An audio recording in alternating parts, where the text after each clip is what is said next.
یہ تمام مثبت موضوعات تھے، ان پر گفتگو نسبتاً آسان تھی،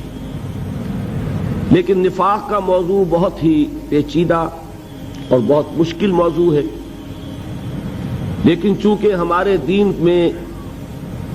اس روگ اور اس بیماری کے بارے میں یہ صراحت کر دی گئی ہے کہ منافقین جہنم کے سب سے نچلے طبقے میں ہوں گے۔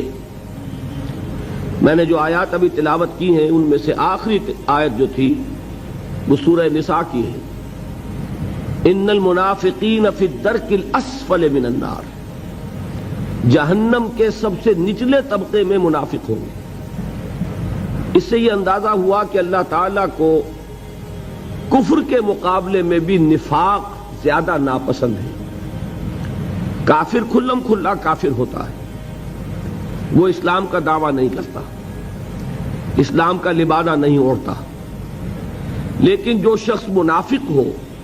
وہ گویا کہ دوہرا مجرم ہے، اور یوں کہا جا سکتا ہے کہ وہ آستین کا سانپ ہے۔ ایک دشمن وہ ہے جو باہر سے حملہ کرتا ہے، سامنے سے حملہ کرتا ہے، اس سے بچاؤ آسان ہے۔ ایک دشمن وہ ہے جو اندر سے ڈنک مارتا ہے، ظاہر بات ہے کہ اس سے بچاؤ اور تحفظ پہلے کے مقابلے میں زیادہ مشکل ہے۔ چنانچہ یہ آیہ مبارکہ جو ہے نص ہے اس پر، قطعی دلیل ہے اس پر کہ اللہ تعالیٰ کو کھلے کھلے کفر سے کہیں زیادہ نفرت نفاق سے۔ پھر یہ کہ ایک اور آیت میں نے آپ کو سنائی، وہ سورہ توبہ کی آیت ہے۔ کسی مسلمان کے لیے ایک آخری ذہنی سہارا ہوتا ہے حضور صلی اللہ علیہ وسلم کی شفاعت۔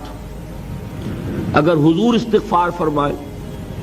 اگر حضور ہماری بخشش کے لیے دعا کریں، اگر حضور ہماری خطاؤں کی معافی کے لیے سفارش کرے، تو دل میں ایک امید ہوتی ہے کہ یہ چیز ہماری نجات کا ذریعہ بن جائے گی۔ منافقین کے بارے میں سورہ توبہ میں اس امید کو بھی ختم کر دیا گیا۔ الفاظ بظاہر بہت ہی سخت ہیں، استغفر لہم او لا تستغفر لہم، اے نبی صلی اللہ علیہ وسلم آپ خواہ ان کے لیے استغفار کریں خواہ نہ کریں، ان تستغفر لہم 70 مرۃ لن یغفر اللہ لہم، اگر آپ ان کے لیے 70 مرتبہ بھی استغفار کریں گے تب بھی اللہ تعالیٰ ان کو نہیں بخشے گا۔ اب آپ اس سے اندازہ کر لیجئے، یہ کوئی کسی واعظ کا قول نہیں ہے، کوئی روایت نہیں ہے جس کے ضعف کا کہیں سے آپ تلاش کر لیں، جس کی سند میں کہیں کوئی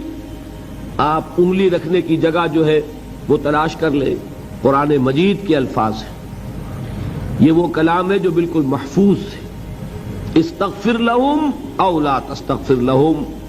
اے نبی آپ ان کے لیے استغفار کریں یا نہ کریں، ان تستغفر لہم 70 مرۃ لن یغفر اللہ لہم، اگر آپ ان کے لیے 70 مرتبہ بھی استغفار کریں گے تب بھی اللہ تعالیٰ ان کو معاف نہیں فرمائے گا۔ اور جب یہ آیت نازل ہوئی تو اس کی جو مفہوم کی شدت ہے اس کا آپ کو اس سے اندازہ ہونا چاہیے کہ حضور صلی اللہ علیہ وسلم جو سراپا رحمت اور شفقت تھے، آپ کی طبیعت میں رحمت، مودت، رأفت، نرمی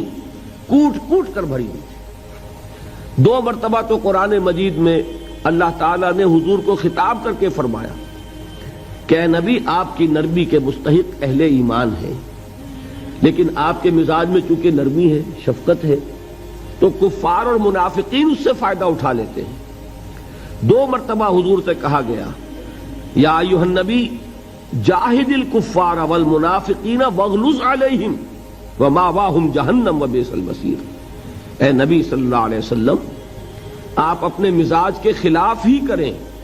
اپنی طبیعت پر جبر ہی کریں، لیکن ان کافروں اور منافقوں پر سختی کیجیے، ان کے ساتھ نرمی کے ساتھ پیش نہ آئیے،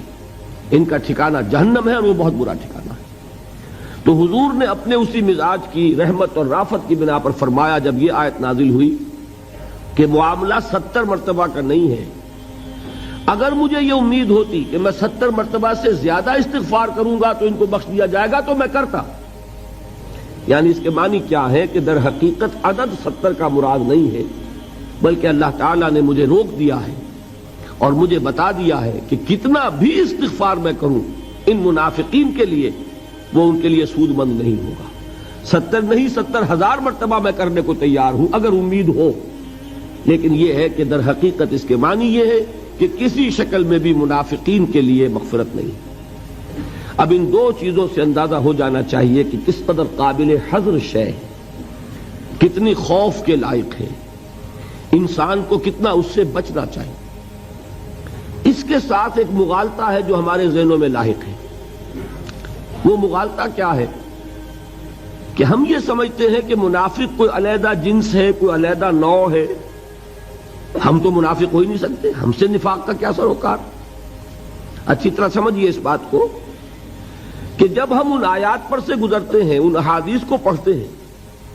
جن میں منافقین کے انجام کا ذکر ہے، تو ہم لرزتے نہیں۔ کیوں نہیں لرزتے؟ کہ ہم سمجھتے ہیں یہ تو منافقوں کا ذکر ہے، ہمارا تھوڑا ہی ہے۔ یہ چیز وہ ہے کہ جس کی بنا پر جو ان آیات کی تاثیر ہونی چاہیے اس سے ہم محروم رہتے ہیں۔ تو وہ جو نظم سنائی تھی حافظ عرفان صاحب نے کہ آنکھیں ہیں کہ نم ہوتی ہی نہیں، کہنے کو تو ایک ایک محفل میں پڑھ پڑھ کے سنایا جاتا ہوں، قرآن پڑھا جا رہا ہے، آنکھوں میں نمی نہیں آ رہی، دل میں نرمی نہیں آ رہی۔ ایسی وعید والی آیتوں پر سے ہم گزرتے ہیں جس کو پڑھتے ہوئے سنتے ہوئے صحابہ کانپ جاتے تھے، ہمیں کچھ نہیں ہوتا، اس لیے کہ ہمارے ذہنوں میں یہ بیٹھا ہوا ہے، جیسا کہ میں نے عرض کیا، ہم تو بخشے بخشا ہیں، ہم سے کیا سروکار، یہ تو کافروں کی بات ہے۔ اسی طرح جہاں منافقین کا ذکر آتا ہے اس پر سے ہم سرسری طور پر اس لیے گزر جاتے ہیں کہ ہم تو منافق تھوڑا ہی ہیں، ہم سے کیا سروکار نفاق کا۔ لہذا ان آیات کو پڑھ کر جو ہمیں اپنے گریبانوں میں جھانکنا چاہیے تھا